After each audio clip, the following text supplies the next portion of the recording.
When's the next combat analysis coming out? Now. It's coming out right now. So hello and welcome. Today we're kicking off with a contra mini. Stage 1 of this round can be thought of as a hostage situation, because Virtue decides to get some corner practice away from his team. And if we who happen to be at the front can hold off the others for a few seconds, hopefully he can be taken down without any casualties on our side. I see an opening for a slight movement gamble here and go straight on the offense, which turns out really well. After getting parried, however, I should have returned my focus to Steady immediately, since he was next in line to hit me. Here, the wall is my saving grace instead. Next, a chamber morph feint and successful stab follow-up. At this point, Virtue in the corner has indeed died, and all of our opponents are well within my field of view, which is quite a comfortable position to be in. Khabib's timely strike on my Bardiche opponent pretty much opens him up for both my first and second hit. Please note that I could have closed that slightly faster with a follow-up stab though. This target choice is also suboptimal on my part. Since Spear Chud is clearly going for Steady at this time, I would be better off fending off the opponent on his tail. 2 guys on either side of Steady is more than enough, and I'll be of much more use stopping Shark from intervening with that situation. Which I eventually do, of course, but not soon enough that Spear Chud was able to completely ignore him. He gives up initiative after the parry, and with a few more inputs from us, he eventually goes down. That essentially concludes this engagement, since we're able to engage the last man 3-1. The opening counter initiation was arguably my strongest display in this engagement.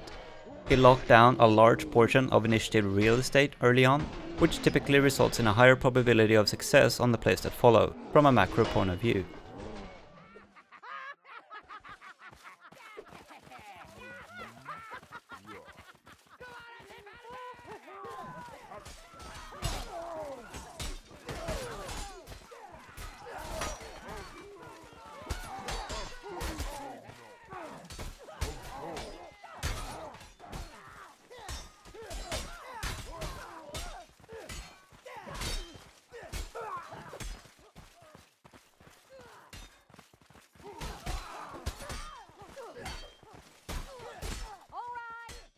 In this engagement, the teams are at least even from the start.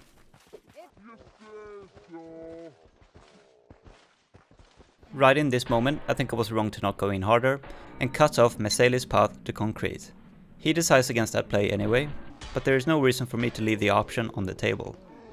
Though I managed to get the opening here, initiative is stolen at the moment of my feint. Add to that the chamber feint to parry I'm forced into during the second strike, and this duel really is off to a bad start. But things start to improve upon his miss with the toe drag, depleting his stamina and forcing out the hard read. We go back and forth for a while, until the second miss comes out, and this is where things start to spiral for real.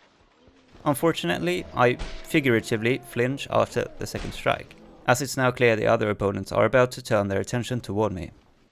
It's actually quite a huge mistake, because with his back towards me, I would have killed him off completely with a follow-up stab, that now ended up out of reach instead, due to my defensive positioning. It's a pretty decent feint here after his safety parry, but the kick catches me a bit off guard, so I have to extend the follow-up with a morph to overshoot his next parry. Good footwork here, I would say. The Evening Star is pretty likely to miss. You're probably thinking I'm choosing to kick the completely wrong person in this situation, and you're totally right. The reason why I messed it up is because I thought I parried the Evening Star, rather than the longsword. If I had, then a kick on the longsword suddenly would have made a lot more sense. But of course in reality, the Evening Star feinted, I panic parried in response, and just so happened to accidentally parry the longsword with it. So that's where the confusion came from.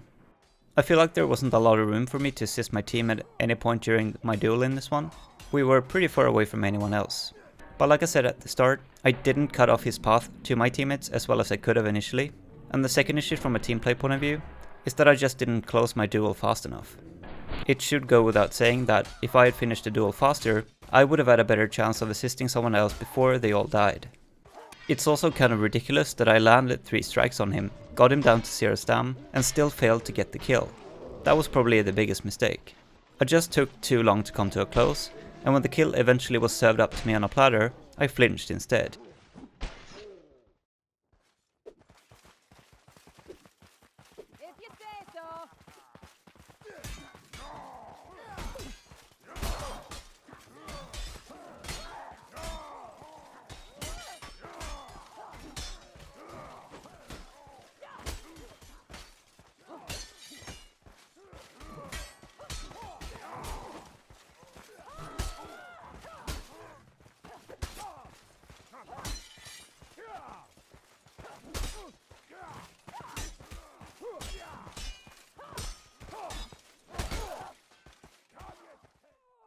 Here's a quick one-on-one on Kokbok. Opening is fine, since I'm getting to land the first strike. Given our rotational alignment, it may have been a little more effective to go for an alt/more feint in this situation, but that is kind of splitting hairs. It's important to be aware of counter kicks as well, that's why you see me backtracking on the second stab. But ideally, I should also be ready to feint a parry, because I'm pretty sure there was a moment here where I was indeed in range to get kicked, despite my efforts. I'm happy to see the chamber morph come out from him, because that is the only way he can lose a meaningful amount of stam on our back and forths. Parrying in a stock thrust only costs 5 stamina, while a strike parry costs 3, with most of the weapons in the armory. So that drain is fairly inconsequential. This is inarguably my biggest blunder in this fight, where he goes for the backward jump riposte, well out of reach of me with a no combo non-stopper, and I still choose to go for the parry. Having realized my mistake, I opt for another morph feint in an attempt to overshoot the next parry, but as bad luck would have it, he reads that one as well. So for a quick look at the stamina differential, if I had gone directly for a stab instead of parrying and morph feinting when he swung out of reach, in addition to the 34 to 50 damage I would have scored, as well as the initiative retention that a successful hit such as that entails, I would have been up a total of 27 stam, while he would have been up a mere 5 from not having parried my stab. So that was quite a poor decision on my part. The fight's not over quite yet though.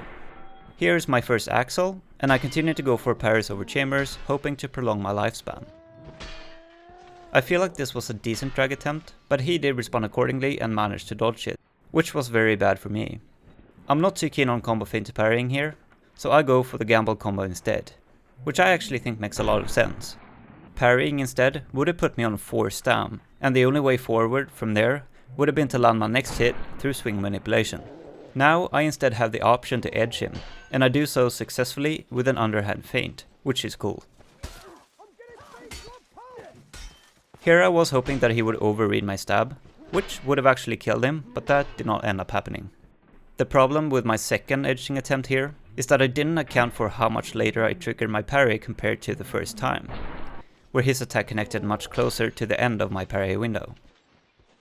Here it connected closer to the beginning of it, and I still waited for about as long after my return to neutral before I wound up again, which meant that he had more time to return to neutral as well and ultimately regain initiative. That's the thing to keep in mind with regards to edging. In addition to all the other usual factors, the time you have to wait before winding up is also dependent on where in your parry window that the attack connects.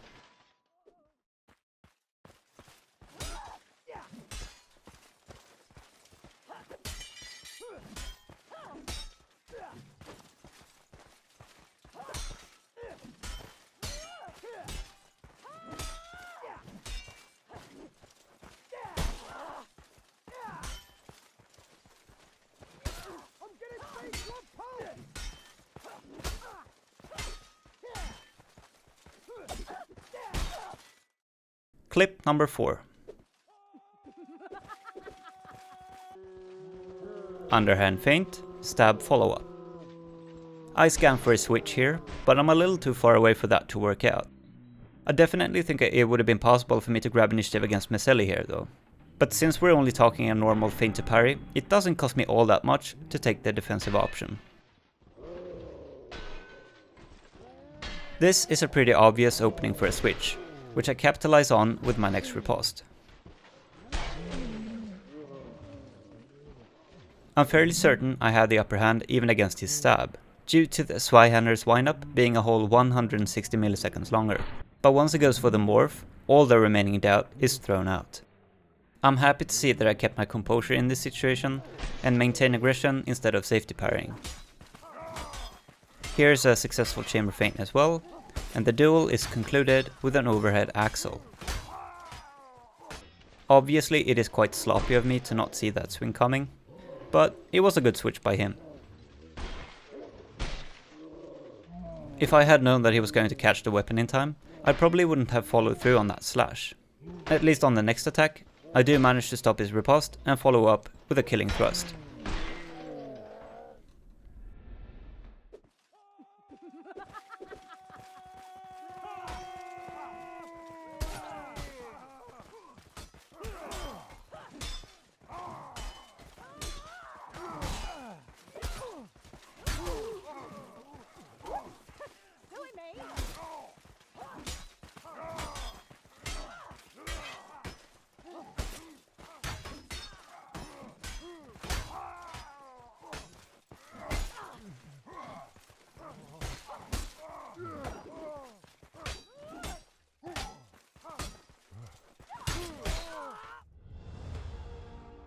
Let's end with a 2v2 cell on Kokbok.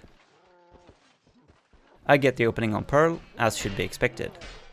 I was very surprised my riposte here missed, but that is my fault for not moving forward enough toward the end of it. I choose to continue the combo afterwards, and it's worth discussing whether or not that should be considered a gamble. For that to be the case, I would have to be unable to discern his intentions on the first strike before losing my ability to cancel my miss combo. So let's quickly run through the merits of that. The first unknown to unravel is the true length of our miss combo windup, since this is one of the many things missing in the documentation. We can, however, figure this out pretty easily with a quick test, similar to the one I ran for the MORDHAU weapon stat spreadsheet. So my new test placed the strike miss combo windup for the S-Talk at 900 milliseconds, which is about 200 milliseconds slower than a successful combo. And interestingly results in a near exact same shortest continuous TBA as that of the true hit but no combo strike into strike combination. Now that we have the miss combo windup, the second problem is figuring out where exactly the miss combo starts, and this one is a little trickier. My initial idea was to use the first visual cue of stamina loss after my unsuccessful strike as a reference point, since that should coincide with the end of release and start of the next windup. But if we use that as a baseline and move forward the 900 milliseconds of our combo windup, we end up here, which frankly feels too far ahead for the attack to still be feintable. So I went back to testing again and tried to achieve the fullest extension feint possible over a number of attempts. I pinpointed the most extreme one and measured the delta between that and the first visual cue of stamina loss on its preceding miss. And with that I was able to achieve a delta T of 800 milliseconds. Not quite as long as the 900 from before, but at least we know the number is underblown if anything. And if this conservative number still makes the case, that's good enough for me. So now that we've found the endpoint of our combo windup, all we need to do is go back the 200 milliseconds that my brain would realistically require to spring into action after his decision to feint his first strike. And that would place us on this frame, which is well into his second windup. And that makes me fairly confident that I would have actually had enough time to feint my miss combo in the event that he chose to follow through with the first strike. Hence, not a gamble on my part, and comboing in this situation is rather just a neat way to maintain aggression and contest initiative more effectively. Here I'm backtracking again in anticipation of his kick. Unfortunately, he's alert enough to feint and lean back, which results in the attack missing. I was quite surprised to not get hit here, it must have been a lucky dodge. Temporally speaking, I'm pretty sure he came out on top. And this time I do fall for the feint. On this race to first hit, I think I was in the clear. It was pretty damn close again though. But that concludes the duel, and just in the nick of time, as Bongo Light has killed my teammate by now and would have turned this into a 2v1 if given another moment. I did opt for the kick combo here once I figured the first attack would miss, and that turned out pretty well. Had to feint to parry here though. This is the first time my backtracking actually works out well for me. It's a proper Runhow moment that does quite a bit of harm to his stamina pool. Sadly I tunnel vision after the disarmament. If I had switched target afterwards, that would have been pretty flawless. I could have still landed the stab on Bongo if I had footwork better, but on the other hand, it probably still wouldn't have killed him, since I had only done 20 damage to him beforehand, so switching should still have been the better idea. Similar to the earlier engagement, I am caught off guard by my opponent's kick, and again fail to fully capitalize on it with a thrust. I get a neat active parry here, but unfortunately no successful hit on the riposte. This one could have worked out the same way, but my camera was likely too misaligned for the double parry to happen a second time.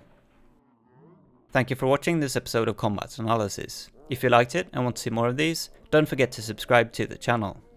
Alright, Burkus out.